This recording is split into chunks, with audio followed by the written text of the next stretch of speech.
lost in translation, where we'll be actually looking into the Arabic text of the Quran and comparing it with the English translation.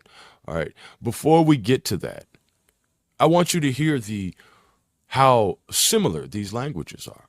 All right. The ancient Mayan language. All right.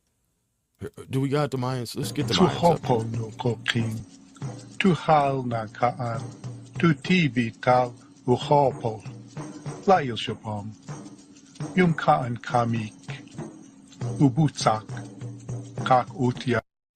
Tu hopo no koking, tu hal na kaan.